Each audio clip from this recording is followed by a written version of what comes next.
Students, तो कल हमने काफ़ी सारे क्वेश्चंस को डिस्कस किया था और जो क्वेश्चन हमने लास्ट छोड़ा था उसी क्वेश्चन को अब मैं आगे डिस्कस कर रहा हूँ।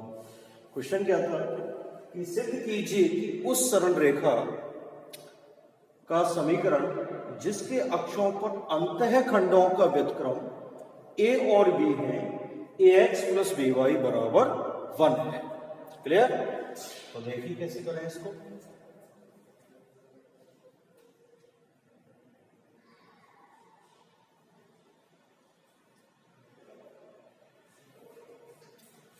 सबसे पहले यदि अंतःखंडों पर बात की गई है तो हम ये कह सकते हैं कि उस सरल रेखा का समीकरण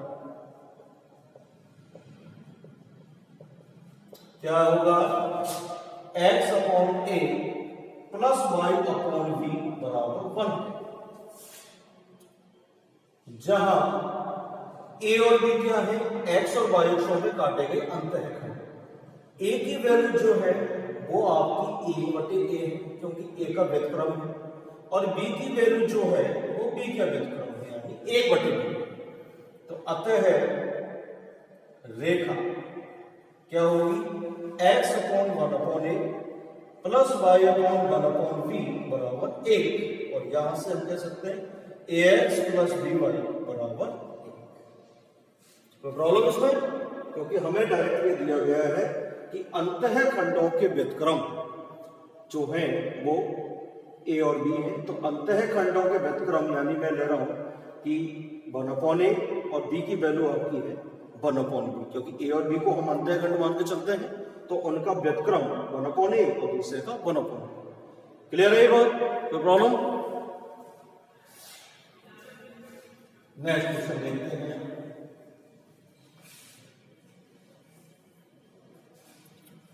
बहुत ही आसान क्वेश्चन है ये और बहुत आसानी से इनको हम कर सकते हैं।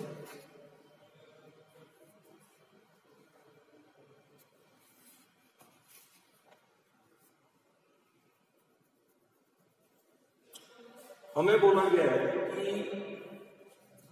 एक नेक्स्ट क्वेश्चन है, सरल रेखा y बराबर mx प्लस c एवं x cos alpha plus y sin alpha equals to p।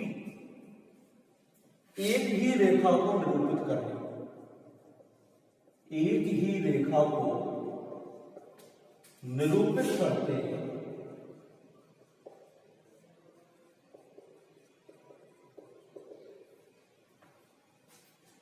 तो रेखा का x अक्ष से झुकाव कोण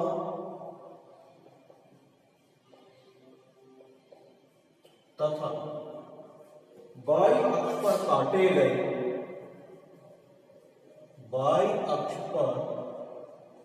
काटे गए अंतःखंड की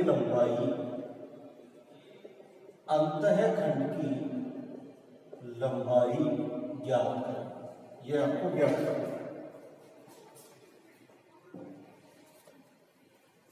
देखिए, हमें बोला गया है कि कोई सरल रेखा y बराबर mx प्लस c है और कोई दूसरी सरल रेखा x cos alpha plus y sin alpha equals to p है, और ये दोनों ही रेखा यदि एक ही है तो रेखा का x अक्ष से झुकाव कोण और y अक्ष पर काटे गए अंतःखंड की लंबाई, y अक्ष पर काटे गए अंतःखंड की लंबाई यानी c हमें ज्ञात करना है, और x अक्ष से झुकाव कोण ये भी हमें यहां पर ज्ञात करना है। क्लियर है बात? तो देखिए आप कैसे इसको कर सकते हैं।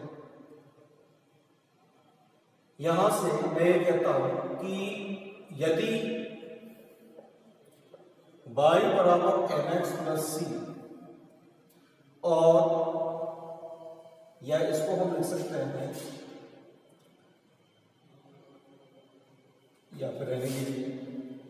दूसरी रेखा है x cos alpha plus y sin alpha बराबर p। ये दोनों रेखा समान है।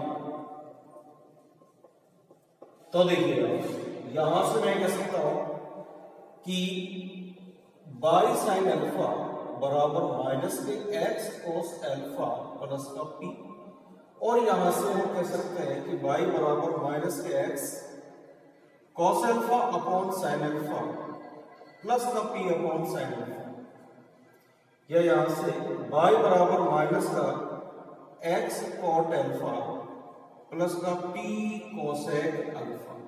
ये हमारा है इस रेखा का एक समीकरण जो y बराबर mx प्लस c के रूप में है, और ये हमारा y बराबर mx प्लस c है। अब यदि ये दोनों रेखाएं आपकी समान है तो दोनों ही रेखाओं की स्लोप जो है वो इक्वल होनी चाहिए कि नहीं होनी चाहिए? तो देखिए मैं कह रहा हूं कि यदि दोनों रेखाओं का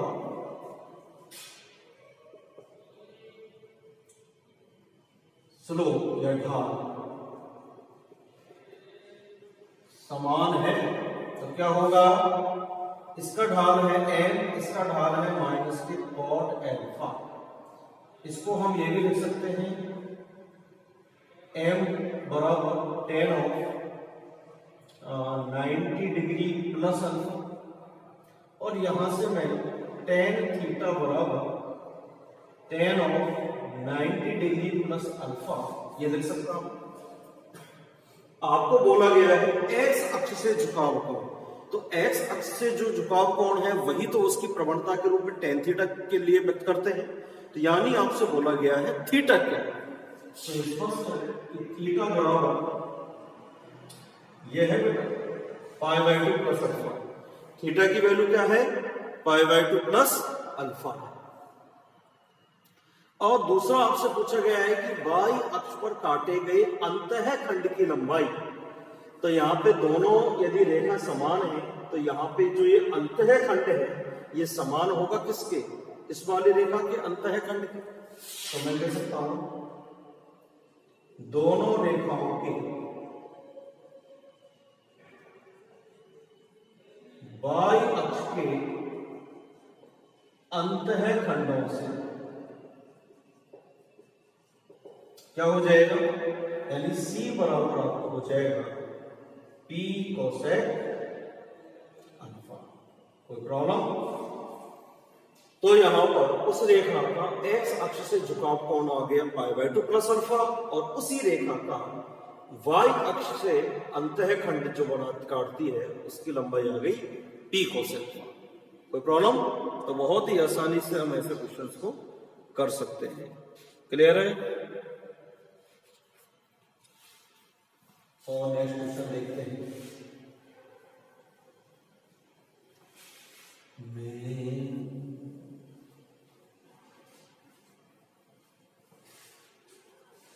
नेक्स्ट क्वेश्चन देखिए,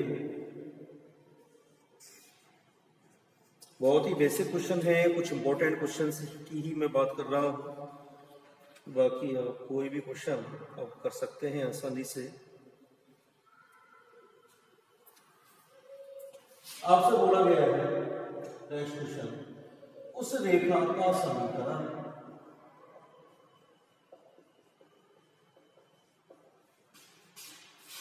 ज्ञात कर जो a sec alpha comma beta alpha, a sec alpha comma beta alpha तथा a sec beta comma beta a sec beta comma v tan beta ये है से गुजरती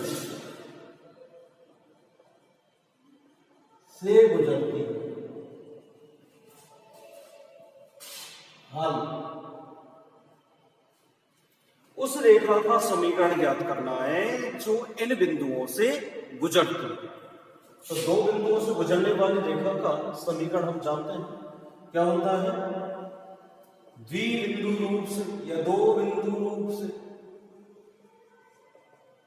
y minus y1 equals to y2 minus y1 upon x2 minus x1 गुणा x minus x1, y minus x1 y1 x2 y2, तो ये हो गया minus के b tan अल्फा, ये x1 y1 ये x2 y2, तो ये हो गया b tan बीटा माइनस के v tan alpha upon x2 minus x1 that is a sec beta minus के a sec अल्फा और x माइनस x1।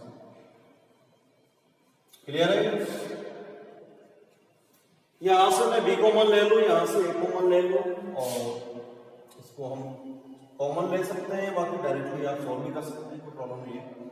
इसको मैंने मल्टीप्लाई किया तो ये हो गया ay sec बीटा माइनस के ab tan alpha into sec beta, ये हो गया माइनस का ay sec अल्फा प्लस का ab sec alpha tan alpha बराबर, इसको मल्टीप्लाई किया तो ये आपका हो गया vx tan beta minus bx tan alpha minus का ab sec alpha tan beta और प्लस का ab sec alpha tan alpha. Clear? ये हमारा कुछ ऐसे हो गया। अब इधर भी प्लस का ab sec alpha tan alpha, इधर भी sec अल्फा tan अल्फा, ये तो आपको कैंसिल हो गए। अब जो भी बचा है उसको आप देखते हैं क्या बचा, तो इनको सिमिलर टर्म्स को एक साथ लिख लेंगे। ये ay है, इधर भी आपका ay, इधर ये bx और ये आपका bx, यानी आपका आ गया ay sec बीटा प्लस का माइनस का ay sec अल्फा,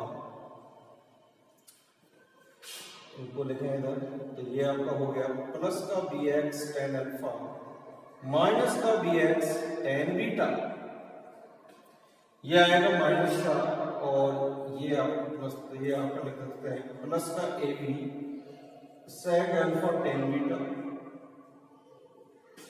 और माइनस का ab tan अल्फा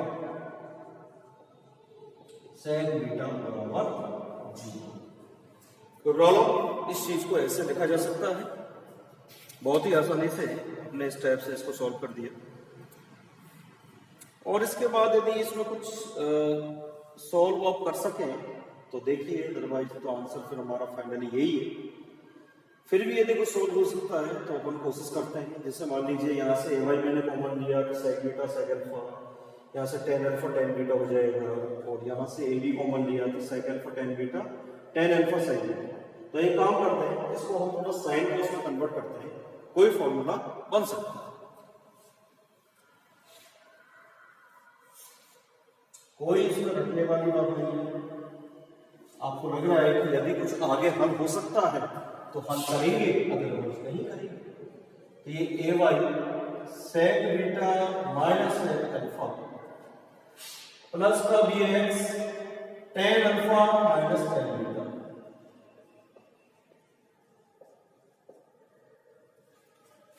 प्लस का ab sec alpha tan beta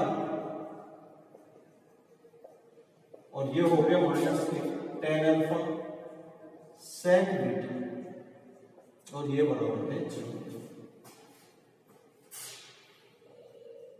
ये भाई sec बीटा को हमने लिख दिया 1 cos बीटा, ये हो गया 1 cos अल्फा, यहाँ bx ये आपका हो गया sin अल्फा बटे cos अल्फा, ये हो गया आपका sin बीटा बटे cos बीटा प्लस ab, इसको लिख दिया 1 cos अल्फा, ये हो गया sin बीटा बटे cos बीटा, इसको लिख सकते हैं sin अल्फा बटे cos अल्फा और ये हो गया 1 बटे cos बीटा बराबर 0।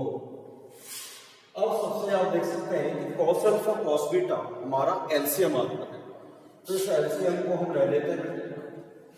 ये हो गया आपका cos अल्फा cos बीटा यहां से क्या आ गया ए बाई में, यह आ गया cos beta minus cos alpha plus का बी एक्स कॉस बीटा, तो ये आ गया sine alpha cos beta minus cos alpha sine beta plus A B, यहां से आ गया sine beta minus sine alpha बराबर 0। ये तो 0 में चला गया, ये वाला पार्ट आपका बचा। तो यहां से हम कह सकते हैं कि A by cos beta minus cos alpha plus का बी एक्स, इसको लिख सकते हैं sine A cos B minus cos A sine B, तो ये हो गया sine of A minus B, sine A cos B minus cos A sine B plus का A sine beta minus sine alpha बराबर 0। क्लियर है? और ज्यादा से ज्यादा उसको आप कैसे लिख सकते हैं, यदि लिखना चाहें y बराबर mx प्लस c के रूप में या फिर तो किसी और दूसरे रूप में, तो आप आसानी से इसको लिख सकते हैं। अदरवाइज ये फाइनल आंसर आप यहाँ पर भी इसको छोड़ सकते हैं, ऐसे कोई प्रॉब्लम नहीं, क्योंकि आगे और तो सॉल्व होगा नहीं। क्लियर? तो ये हमारा उस रेखा का समीकरण हो गया जो कि ए सेक अल्फा बीटा अल्फा और ए सेक बीटा बीटा बीटा बिंदुओं से गुजरती है। क्लियर?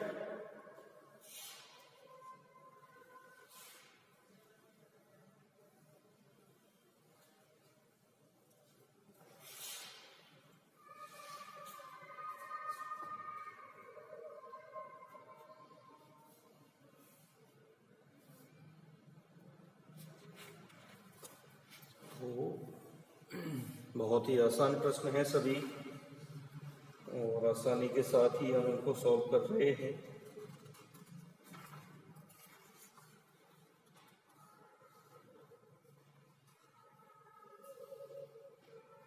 चलिए नेक्स्ट क्वेश्चन करते हैं। क्वेश्चन ये है कि बिंदु A cos Q theta comma A sine Q theta से गुजरने वाली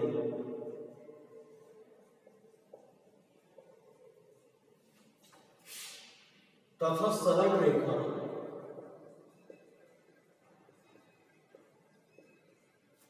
x sec theta plus Y cosec theta, X sec theta plus Y cosec theta बराबर ए पर लंब सरल रेखा का समीकरण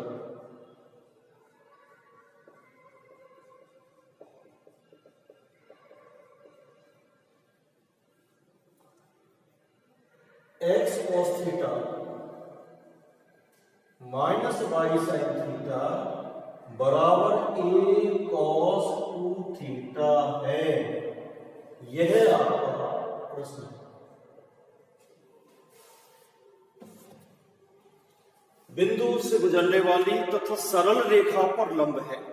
कोई भी रेखा जो इससे गुजरती है और दूसरी रेखा पर लंब है, तो मैं ये कह सकता हूं कि मान लीजिए ये कोई रेखा है और ये कोई दूसरी रेखा है। पहली वाली रेखा आपकी ये है ए cos Q theta comma A sine Q theta, और यह जो रेखा है किसी दूसरी सरल रेखा पर लंब है या उसके लंबवत है। ये कोई दूसरी सरल रेखा है।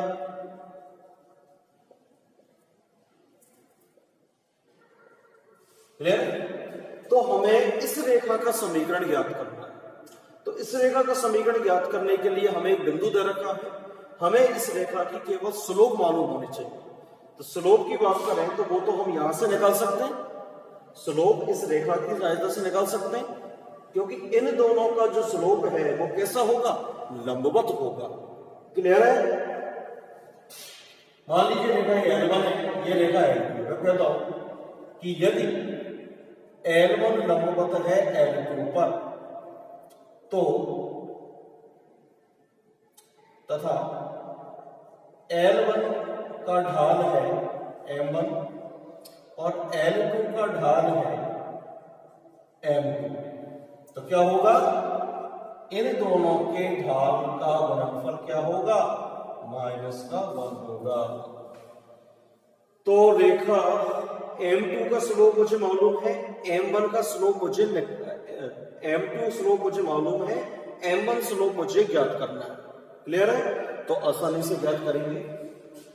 M2 का पहले स्लोप, M2 की बात कर लेते हैं, यानी L2 का स्लोप की। तो देखिए L2 आपकी क्या है, x sec theta plus y cosec theta बराबर a। इसको मैं ऐसे लिख सकता हूं क्या, y cosec थीटा बराबर माइनस का x sec थीटा प्लस का a, या यहां से y बराबर माइनस का x sec theta upon cosec theta और प्लस का a बटे cosec थीटा, या यहां से मैं लिख सकता हूं x, ये 1/cos, ये 1/sin, तो ये आपका हो जाएगा माइनस के x tan थीटा प्लस का a sin थीटा। ये रेखा कुछ ऐसे कन्वर्ट हो गई। ये कौन सा रूप है रेखा का, ये है आपका y बराबर mx प्लस c रूप। तो यहां से m की वैल्यू हम आसानी से निकाल सकते हैं। अतः रेखा L2 का ढाल वो क्या है आपका M2, और वो कितना है, माइनस के tan थीटा। कितना है ये ढाल, कितना है, माइनस के tan थीटा। तो y बराबर mx प्लस c है, तो M2 बराबर माइनस के tan थीटा। क्लियर है? तो रेखा L1 का ढाल क्या हो जाएगा, यहां से हम कह सकते हैं कि M1 गुणा M2 बराबर -1 है, तो M1 बराबर कितना हो गया, माइनस की 1/m, ऐसा लिख सकते हैं कि नहीं। तो M1 बराबर क्या हो जाएगा, माइनस के 1/tan थीटा, या इसी को लिख सकते हैं माइनस के cot थीटा। तो रेखा L1 का ढाल है आपका माइनस के cot थीटा और रेखा L2 का ढाल है माइनस के tan थीटा। हमें किसका समीकरण निकालना है, रेखा L1 का निकालना है, जो किसी एक बिंदु से गुजरती है और जिसका ढाल भी मालूम है। तो अब हम उस समीकरण को ज्ञात कर सकते हैं। तो हम क्या कहेंगे, बिंदु a cos q theta comma a sin q theta से गुजरने वाली